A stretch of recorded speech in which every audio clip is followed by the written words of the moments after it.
beriman masih diuji ya Allah. Gak ada loh kalau gitu orang beriman diuji juga. Kalem, karena memang sedang diuji untuk naik apa? Naik kelas, naik derajat. Punten, di sini ada yang sedang punya masalah? Nggak usah jujur, wajah nggak bisa bohong ya. Bermasalah semua. Yang kedua, ada musibah untuk orang yang ingkar, untuk orang yang rajin maksiat. Tujuannya buat apa Ahilman? Tujuannya buat negur, ngasih peringatan. Buat siapa Ustadz? Buat orang yang rajin bikin dosa kemarin-kemarinnya. Mohon maaf ya, barangkali ada yang pernah lupa sama Allah. Barangkali ada yang dulunya sering meninggalkan sholat. Barangkali dulunya ada yang sering berzina. Barangkali dulunya ada yang pernah mengambil hak orang lain. Kalau sekarang diuji, tenang saja. Itu proses sedang menghapuskan dosa-dosa kita yang lama untuk Allah berikan yang baik.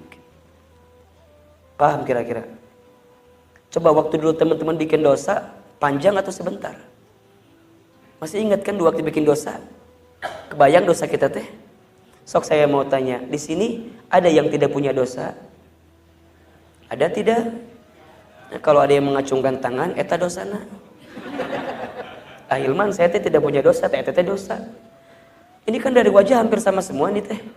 Wajah-wajah banyak dosa, setuju nggak? Saya juga sama, banyak wajah dosa.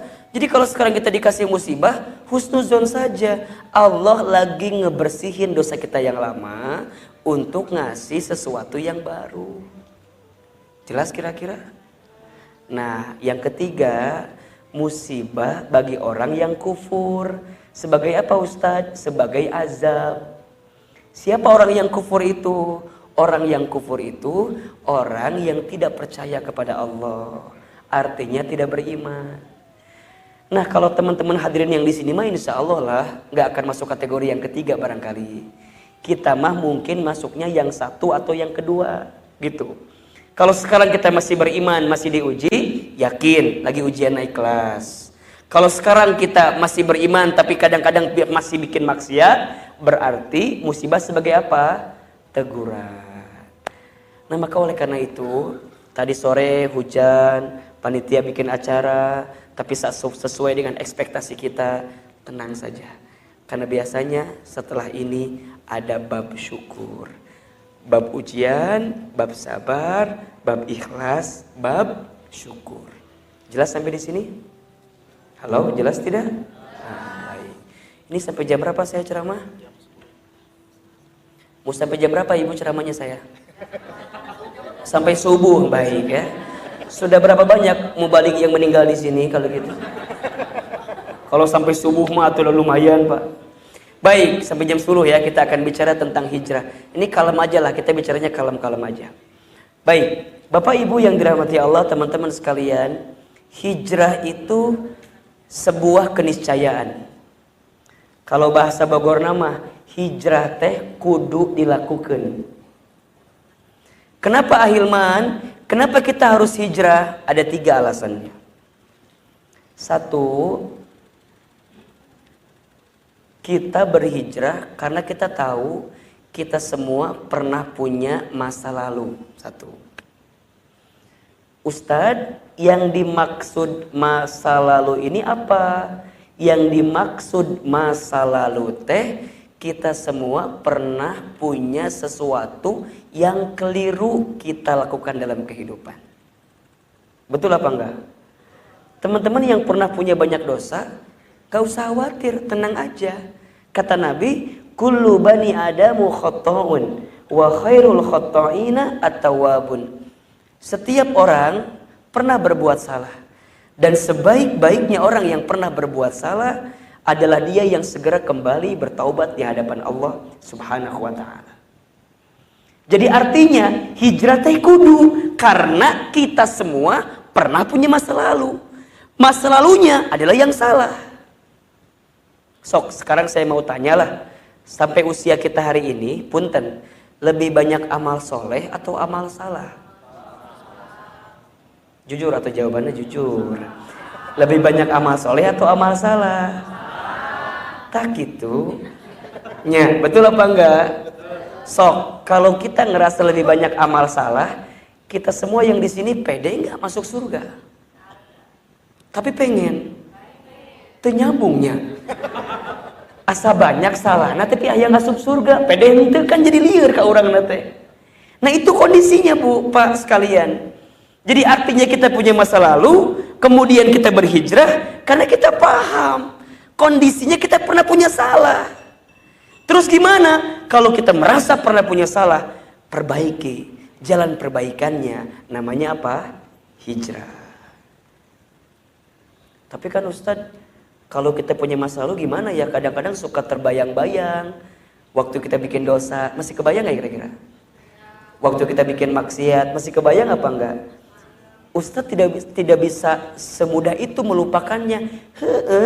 Ustadz tahu tidak bisa mudah itu melupakannya. Makanya hijrah itu berproses. Hijrah itu proses. Hijrah tuh nggak bisa bim salah bim jadi apa? Eta mah patarno. Anu bim salah bim jadi apa mah?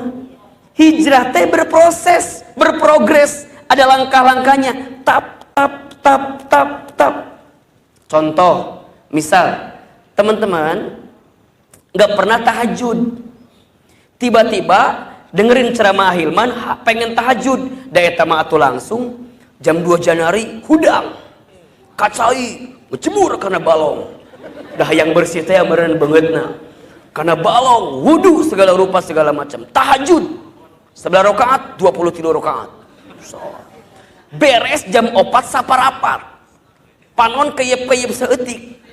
10 menit deui subuh ngan geus teu kuat teh. Gogolera na sajadah hudang jam 10 beurang. Tahajudnya ditunaikan tapi subuhnya dilewatkan. Dia lupa kalau tahajud sunnah, subuh tak gitu. Gila gampang nama. Teman-teman tara lari, tiba-tiba ikut maraton kumaha tah?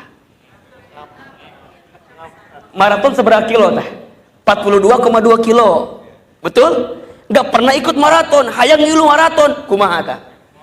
Mending eungap maot nu aya. Capek atuh da, can siap tiba-tiba hijrah. Artinya, kalau kita pernah punya masa lalu, kita pernah punya salah, kita pernah punya sesuatu yang keliru, maka perbaiki dengan cara apa? Hijrah, tapi hijrahnya ada prosesnya.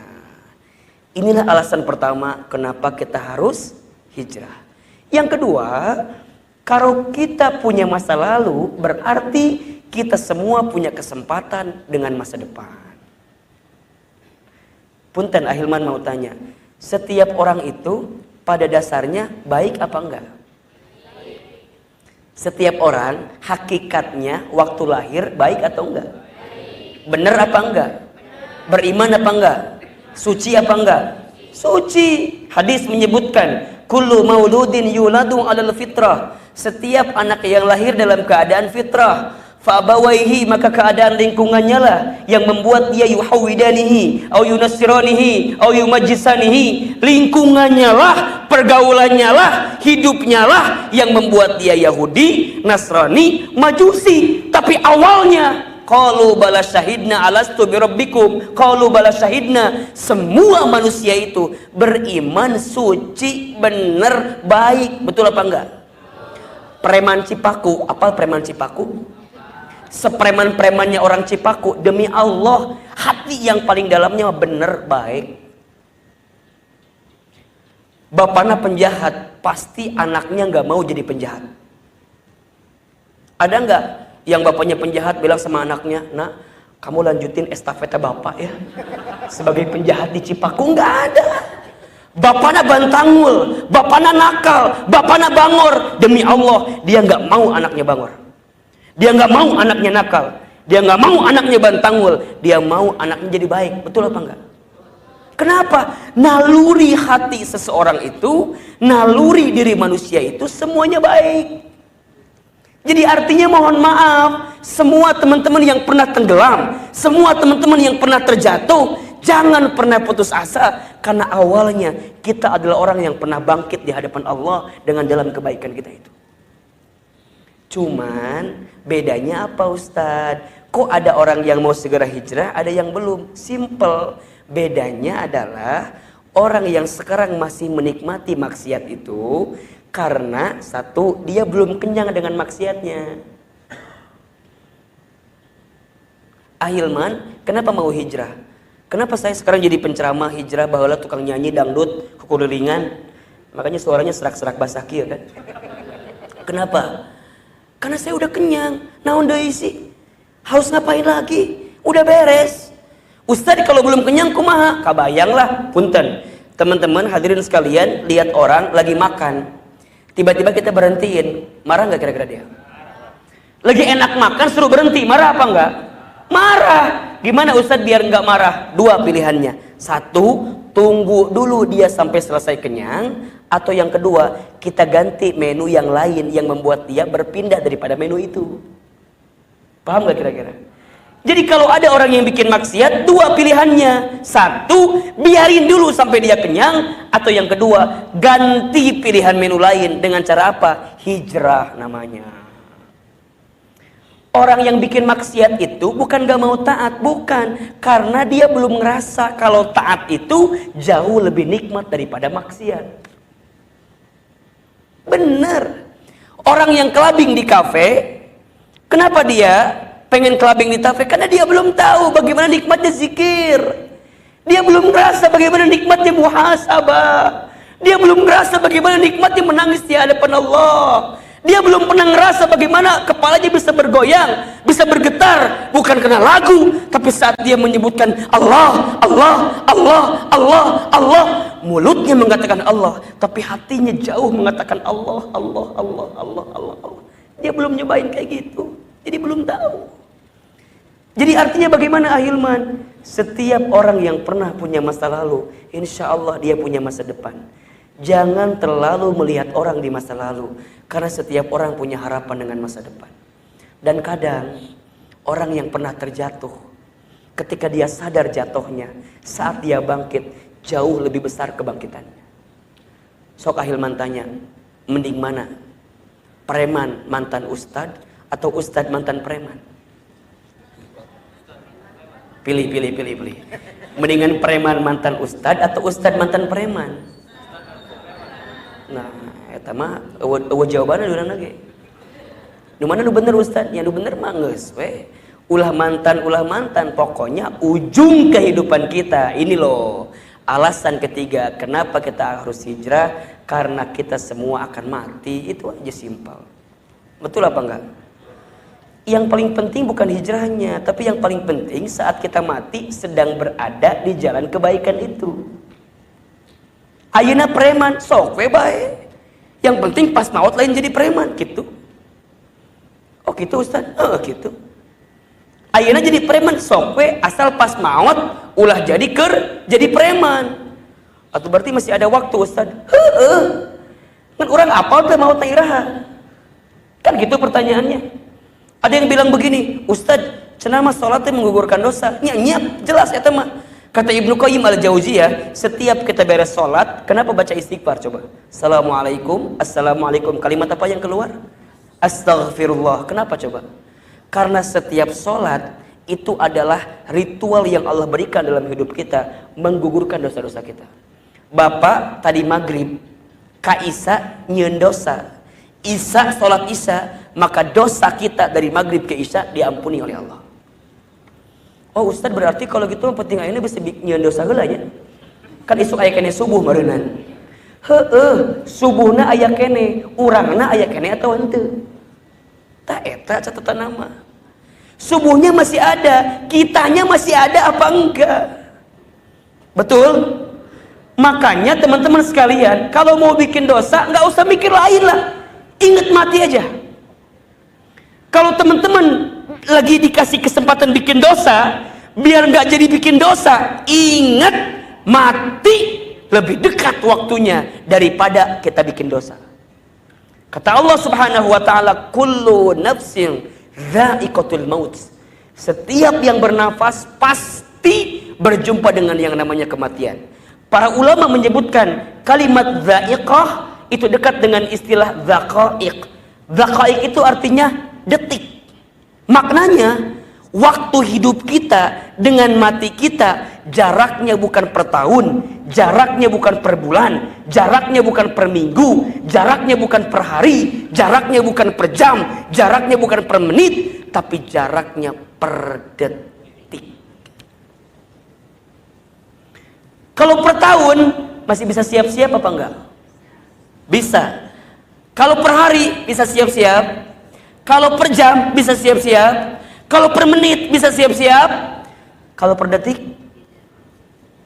setiap detik, detak, jam, tak, tak, tak, tak, tak, tak.